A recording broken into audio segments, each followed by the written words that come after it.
My name is Hannah, and I'm 26 years old. The day I walked into my childhood home and found my bedroom packed into boxes was the day everything changed. I still remember the smell of moving tape and cardboard, the sound of my nephews' toys scattered across the hardwood floor where my desk used to be. My parents were sitting at the kitchen table like nothing had happened. Mom was sipping her morning coffee. Dad was reading the newspaper. They looked up at me with these guilty expressions that told me everything I needed to know. "Hannah, honey, we need to talk," Mom said. Her voice had that careful tone she used when she was about to deliver bad news. I stood there in the doorway, my work bag still hanging from my shoulder. I'd driven 40 minutes after my shift at the marketing firm to surprise them with dinner. Instead, I got the surprise of my life. "Your brother needed more space for the kids," Dad explained. He folded his newspaper and set it aside. "We thought you'd understand.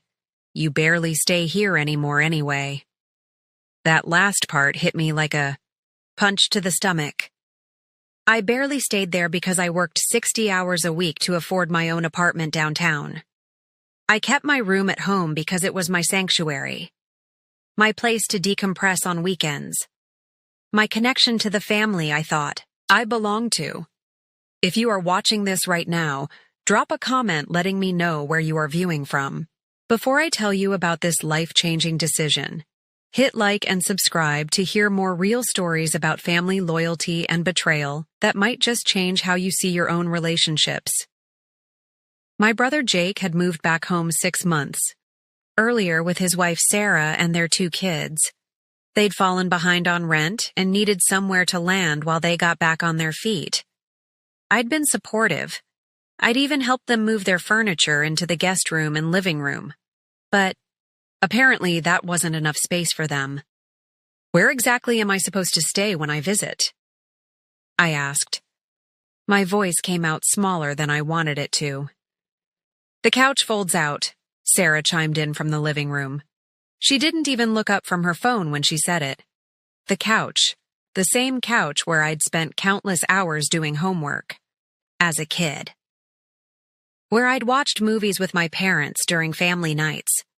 Now it was my designated sleeping spot in my own childhood home.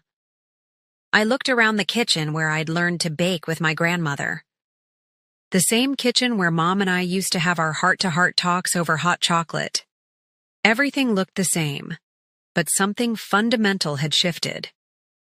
"We thought you'd be happy for us," Jake said, appearing in the doorway with my nephew, Tommy, on his hip. Family helps family, right? There it was, the guilt trip wrapped in family loyalty. The expectation that I should sacrifice my comfort and sense of belonging for the greater good of the family unit. I'd heard variations of this my entire life. When Jake needed money for his car payments, I was expected to lend it. When he wanted to use my college textbooks, I had to share them. When he needed a co-signer for his apartment lease, guess who got voluntold to help? But this felt different. This felt like erasure. "I need some air," I said, backing toward the door. The walls felt like they were closing in on me.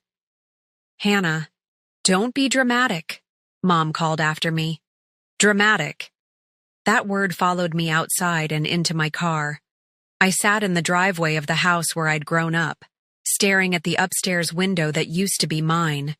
The curtains were different now. Pink, instead of the deep blue I'd chosen when I turned 16. That's when the idea started forming in my mind. A crazy, impulsive, completely out of character idea that would either be the best decision I ever made or the worst mistake of my life. What if I didn't need their approval anymore? What if I didn't need their space or their conditional love? What if I could create my own sanctuary that no one could take away from me? I pulled out my phone and started researching real estate agents. My savings account had been growing steadily for 2 years. I'd been putting away money for a down payment on a house eventually. Maybe eventually had just become now. The next few weeks would test every relationship I thought I understood. They would reveal the true colors of people I'd trusted my entire life, and they would lead me to a confrontation that changed everything about how I saw myself and my place in this family. But that night, sitting in my car outside my childhood home, all I knew was that something had to change. And for the first time in my life, I was going to be the one to change it. Growing up in the Morrison household meant understanding your place in the hierarchy. Jake was the golden child, 3 years older and blessed with the kind of easy charm that made everyone love him instantly. I was the responsible one, the one who cleaned up messes and exceeded expectations without much fanfare. Mom and Dad met in college and built what looked like the perfect middle-class life. Dad worked as an accountant for 30 years at the same firm. Mom taught elementary school until she retired 5 years ago. They bought their 4-bedroom colonial when Jake was 2 and I was still a dream for the future. The house became the center of everything. Every holiday, every celebration, every family crisis happened within those walls. Mom took pride in hosting everyone. She'd spend weeks preparing for Christmas dinner or Easter brunch. The house wasn't just where we lived. It was our identity. Jake had always been the star athlete, the class president, the one who dated the homecoming queen. He possessed this magnetic confidence that drew people in. Teachers loved him. Coaches recruited him. Girls lined up to go to prom with him. I was different. Quieter, more introspective, academically focused. I found my validation in good grades and teacher recommendations. While Jake was throwing parties in the basement, I was upstairs reading or working on scholarship applications. Don't get me wrong. I loved my brother. But loving someone and being appreciated by them are two very different things. Jake married Sarah right after high school. She was sweet then, or at least I thought she was. They had this whirlwind romance that everyone found charming. They moved into a small apartment across town and started their family young. Tommy arrived when they were 21. Emma came 2 years later. I went to college on a partial academic scholarship and worked part-time jobs to cover the rest. Mom and Dad helped when they could, but most of their extra money went to helping Jake and Sarah with baby expenses and apartment repairs. I didn't resent it then. It made sense to help the young family struggling to make ends meet. I was single, focused on my career, building toward a future that felt secure and independent. After graduation, I found a good job at a marketing firm downtown. The pay was decent, and I rented a small 1-bedroom apartment that I loved. It was modern and clean, with big windows that let in lots of light. But it was also expensive, and I was determined to save for a house down payment. That's why I kept my room at home. It gave me a place to escape the city noise on weekends, a place to do laundry without quarters and eat Mom's cooking without cooking myself. It was practical and sentimental all at once. Jake and Sarah's marriage hit some rough patches over the years. Money stress, job instability, the challenges of raising 2 kids while barely being adults themselves. They separated briefly when Tommy was 4 and Jake moved back home for a few months. During that time, I saw a different side of my brother. Vulnerable, uncertain, genuinely grateful for family support. We'd stay up late talking about his fears and dreams. Those conversations made me believe we'd grown closer as adults. When Jake and Sarah reconciled, I was genuinely happy for them. I helped them find a new apartment and even contributed to their security deposit.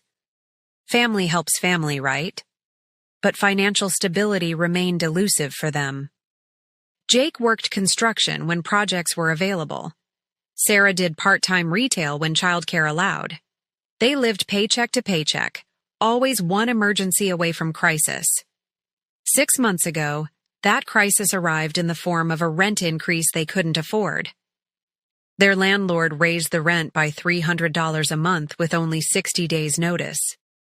Jake called Dad crying, which should have been my first warning sign that this situation would be different from their previous struggles. The family meeting happened without me. Mom, Dad, Jake, and Sarah sat around the kitchen table making decisions about their living situation. I found out about the plan secondhand, through a casual comment Mom made during our weekly phone call. "Oh, by the way, your brother's family is moving back home for a while," she said, like she was mentioning a weather forecast. I should have asked more questions then. I should have clarified what a while meant and how it would affect the family dynamics. Instead, I offered to help them move, assuming they'd take over the guest room and basement like before. I never imagined they'd take over my entire existence in that house. Looking back, I can see the signs I missed. The way family conversations increasingly centered around Jake's needs. The way my achievements at work were acknowledged with polite nods while his job searches were discussed with intense concern and strategizing. Somewhere along the way, I'd become the supporting character in my own family's story. The real estate agent's name was Patricia Chen, and she had the kind of no-nonsense energy that made me trust her immediately.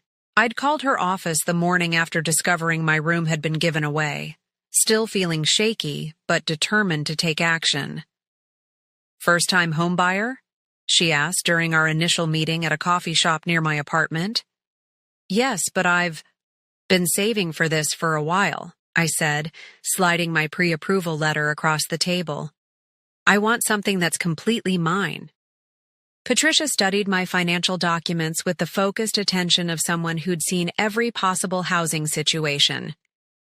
Her expression remained professional, but I caught a flicker of approval when she saw my credit score and down payment amount.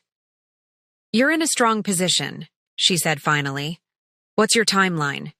"As soon as possible." That weekend, we looked at 7 houses.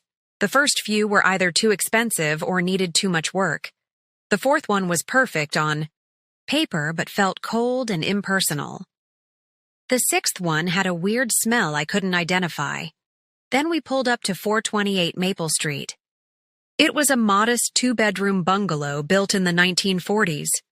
The previous owners had updated the kitchen and bathroom while maintaining the original hardwood floors and built-in bookshelves. The front yard was small but well-maintained, with a maple tree that would provide gorgeous fall color. But what sealed it for me was the back bedroom. It faced east, so morning light streamed through the windows. I could picture my desk against the far wall, my bookshelves under the windows, my bed positioned to catch the sunrise. "This room has great natural light," Patricia observed, watching my face carefully. "It's perfect," I said, and I meant it. I made an offer that afternoon. The sellers accepted it 2 days later. While I waited for the closing process to unfold, the situation at home continued to deteriorate. Jake had found a part-time job at a warehouse, but the pay was inconsistent. Sarah had started working evenings at a restaurant, which meant Tommy, and Emma needed more childcare. Guess who became the default babysitter on weekends? "Hannah's so good with the kids," Mom would say when I showed up on Saturday mornings to find 2 small children thrust into my care. "And you don't have anything else planned, right?" The assumption that my time was infinitely flexible while Jake and Sarah's time was precious and limited began to grate on me. I had my own life, my own relationships, my own need for downtime. But expressing any reluctance was met with lectures about family responsibility and accusations of selfishness. The breaking point came 3 weeks before my house closing. I'd planned to spend Saturday working on a big presentation for Monday's client meeting. Instead, I arrived home to find Jake and Sarah packing for a weekend trip to visit Sarah's sister.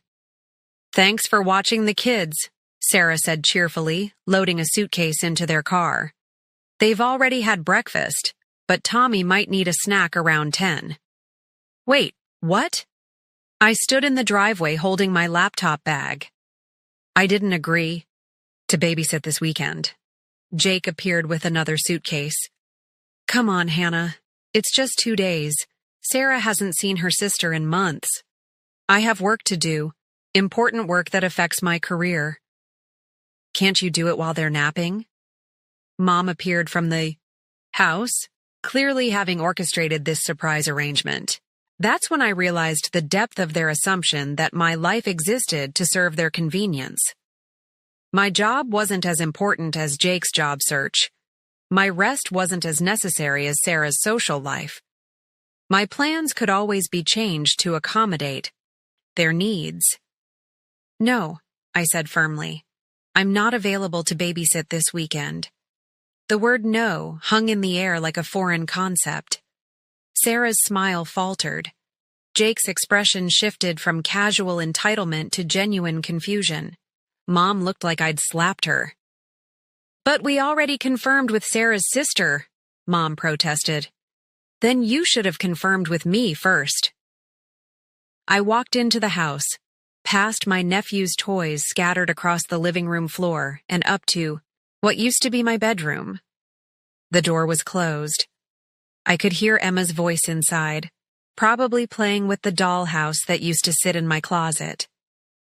In that moment, standing outside the bedroom that no longer belonged to me, I understood something crucial about my place in this family. I wasn't a daughter or sister whose needs mattered.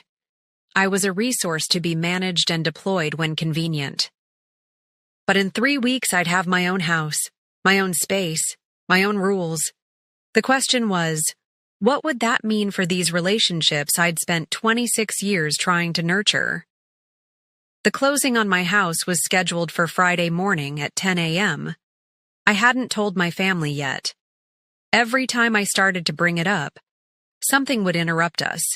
Jake's job interview, Sarah's work schedule, the kids needing attention, some new crisis that required immediate family consultation.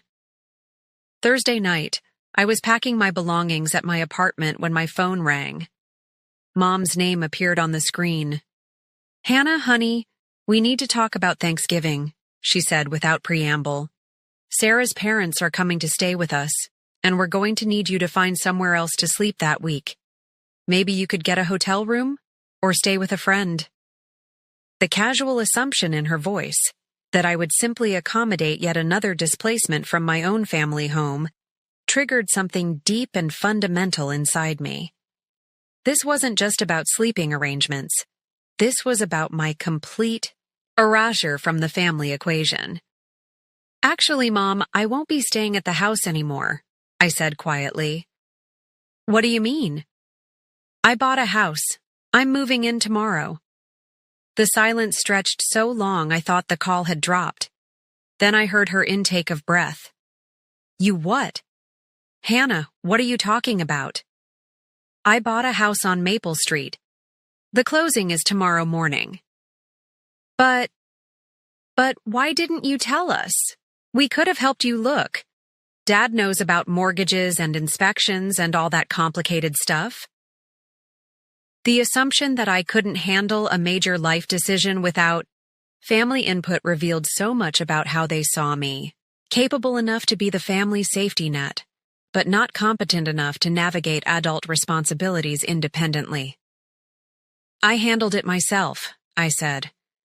I'll come by this weekend to get my things from storage. Another pause. Then, storage? What? Storage? The boxes in the basement, my bedroom furniture, my books, my photo albums, everything you packed up when you gave my room away. Hannah, you're being awfully dramatic about this whole situation. There was that word again. Dramatic. The label they slapped on any emotion I expressed that inconvenienced their narrative.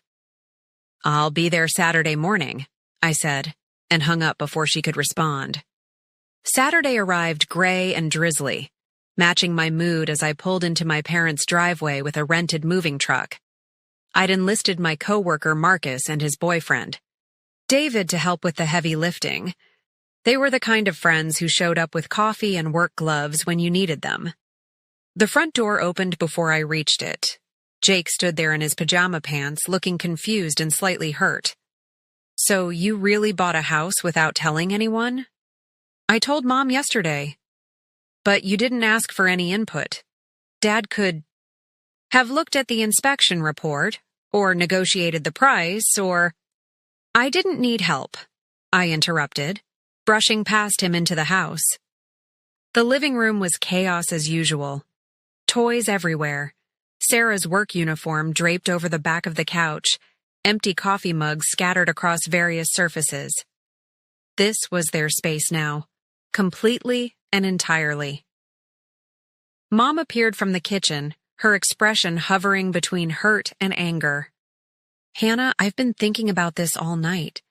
I don't understand why you're being so secretive and hostile about everything." "Hostile?" The word came out sharper than I intended. "I'm being hostile by buying my own house?" "You're being hostile by acting like we've done something terrible to you.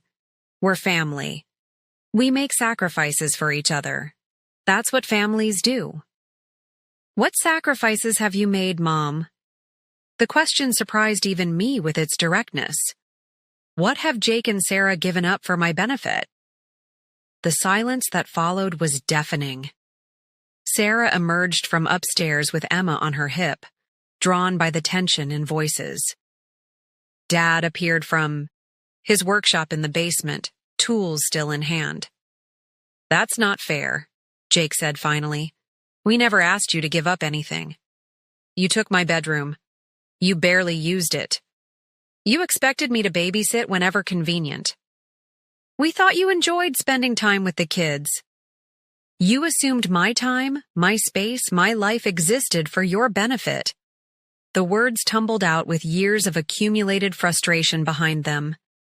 Everyone stared at me like I'd revealed some shocking truth about myself rather than simply naming the dynamics that had shaped our relationships for years. "Hannah," Dad said in his measured accountant voice, "let's all calm down and discuss this rationally." But I was done with rational discussions that led to me accommodating everyone else's needs while mine went unrecognized. "I'm here to get my belongings," I said firmly. "That's all." The next hour passed in tense silence as Marcus, David, and I loaded boxes and furniture into the truck. My family watched from the windows, but no one offered to help. Moving into my own house felt like breathing deeply for the first time in years. Every decision was mine. The coffee maker went where I wanted it. The living room furniture faced the direction that made sense to me. The second bedroom became my home office, painted a soft sage green that made me feel calm and focused. The first few weeks were lonely. I'd gotten used to the background noise of family life, kids playing, adults talking, the general hum of people living together. My house felt quiet by comparison, almost hollow. But slowly, the silence became peaceful instead of empty. I could read without interruption. I could work late without disturbing anyone. I could invite friends over without checking with anyone else's schedule. My family's reaction to my move evolved through predictable stages. First came the hurt feelings and accusations of abandonment. Mom called daily, sometimes crying about how I was choosing strangers over family. Jake oscillated between anger and confusion, unable to understand why I'd want to live alone when I could be part of their loud, chaotic household. Then came the attempts at reconciliation coupled with subtle manipulation. Dad offered to help, fix things around my house, bringing Jake along to heal the family rift. Sarah started inviting me to birthday parties and school events, always with the caveat that I should come back home where I belong. For a while, I let guilt drive my responses. I attended family dinners and helped with childcare, and tried to pretend that buying my house hadn't fundamentally changed our relationships. But the pretense was exhausting and ultimately impossible to maintain. The breaking point came at Christmas. I'd spent weeks planning to host my first holiday dinner in my new home. I'd bought a dining room table, learned to cook a turkey, invited my parents and extended family to see what I'd built for myself. 2 days before Christmas, Mom called to tell me they'd decided to have dinner at the house as always. It's tradition, honey. Sarah's parents are coming, and it's easier to have everyone in one place. You understand? I understood that my new house and my desire to create new traditions mattered less than maintaining their comfort and convenience. I understood that despite owning my own home, I was still expected to orbit around their needs and preferences. Actually, I'm having dinner at my house as planned, I said. You're all welcome to join me, but I won't be coming there. Hannah, you're being ridiculous. One person can't host Christmas for 12 people in that little house. My little house had a dining room table that seated 8 and a kitchen island where 4 more people could eat comfortably. But more importantly, it was my house, my space, my chance to contribute something meaningful to family gatherings, instead of just showing up as a grateful guest. Christmas morning arrived, and I prepared dinner for 12 people. I set the table with my grandmother's china that Mom had given me years earlier. I arranged flowers from my garden in the center of the dining room table. I lit candles and played soft music and created the kind of warm, welcoming atmosphere I'd always dreamed of hosting. 3 people came. Marcus and David, who'd become closer friends during my transition to home ownership, and my college friend Jennifer, who was spending the holiday away from her own complicated family dynamics. We had a wonderful dinner. The turkey was perfect, the conversation was engaging, and I felt proud of what I'd accomplished. But as I cleaned up afterward, I couldn't ignore the emptiness where my family should have been. That night, I made a decision that took me months to fully understand. I stopped trying to force relationships that required me to diminish myself to maintain them. I stopped attending events where I felt like an obligation rather than a welcome presence. I stopped volunteering my time and energy to people who took both for granted. The loneliness was real and sometimes sharp, but it was honest loneliness, not the hollow ache of being surrounded by people who saw me as a convenience rather than a person. 6 months after Christmas, something unexpected happened. Jake called me directly, not through Mom or Dad, as a mediator. His voice sounded different, older, more thoughtful. I think I owe you an apology, he said. That conversation led to others. Slowly, carefully, we began rebuilding our relationship on new terms. Terms that acknowledged my autonomy and his growth. Terms that didn't require me to be endlessly accommodating, or him to be perpetually needy. 1 year later, I was hosting Thanksgiving dinner in my dining room. Jake and Sarah came with the kids. Mom and Dad joined us, bringing wine and compliments about my cooking. For the first time in my adult life, I felt like an equal participant in family gatherings, rather than just grateful help.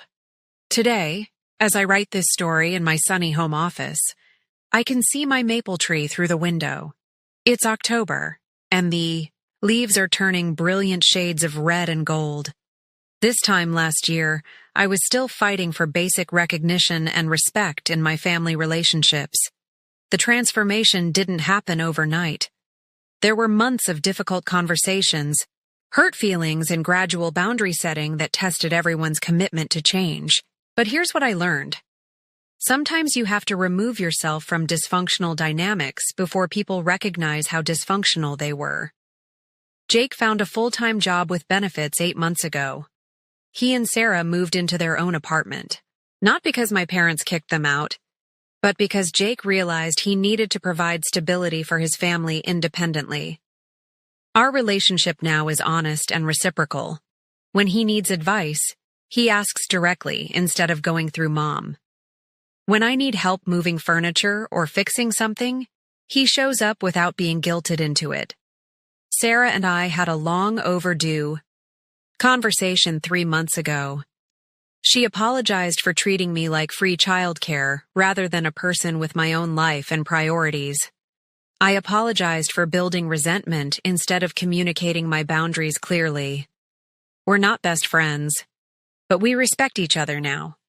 Mom and Dad struggled the most with my independence. They'd gotten used to being the center of family decision-making, the authorities whose approval everyone sought. My house purchase forced them to confront the reality that I'd become a fully independent adult who didn't need their permission to make major life choices. But you know what's beautiful about this story? They adapted. Dad started asking about my mortgage and home improvement projects with genuine interest rather than condescending advice. Mom began inviting me to family events as a guest to be accommodated rather than as unpaid help to be deployed. The house itself has become a symbol of something larger. It represents the possibility of creating your own sanctuary when the spaces you've always known no longer serve you. Every room tells a story of choosing myself, of believing I deserved comfort and beauty and peace. My home office is where I've built a freelance consulting practice alongside my day job. The extra income allowed me to pay off my student loans 2 years early. The second bedroom hosts friends who need a place to stay during difficult transitions. The kitchen has become a place where I experiment with new recipes and host dinner parties that bring together the chosen family I've created, alongside my biological one. If you've stayed with me through this entire story, I want you to know something. Your needs matter. Your comfort matters. Your dreams and goals and boundaries matter just as much as anyone else's in your family. You don't have to set yourself on fire to keep other people warm. I know some of you are watching this and thinking about your own family dynamics. Maybe you're the one who always accommodates, always gives in, always puts everyone else's needs first. Maybe you're tired of being taken for granted but don't know how to change patterns that have existed for years. Here's what I wish someone had told me. You can love people and still refuse to be diminished by them. You can be loyal to family and still maintain boundaries that protect your well-being. You can be generous and giving without becoming a doormat. The house on Maple Street taught me that sometimes the most loving thing you can do is remove yourself from situations that bring out the worst in everyone involved. Sometimes distance creates space for relationships to evolve into healthier versions of themselves. Drop a comment below and tell me, have you ever had to choose between keeping the peace and standing up for yourself? How did you handle it? I read every single comment, and I love hearing your stories of courage and growth. If this story resonated with you, please hit that like button and subscribe for more real talk about family, relationships, and the messy process of becoming who you're meant to be. Your engagement helps me reach other people who might need to hear these stories. And here's my challenge for you. Identify one area of your life where you've been accommodating others at the expense of your own well-being. What would it look like to set a gentle but firm boundary in that situation? You don't have to buy a house or have a dramatic confrontation. Sometimes change starts with simply saying no to one request that doesn't serve you. Remember, creating the life you want isn't selfish, it's necessary. You deserve a space, literal or metaphorical, where you can be fully yourself without apology. Thank you for listening to my story. I'll see you in the next video.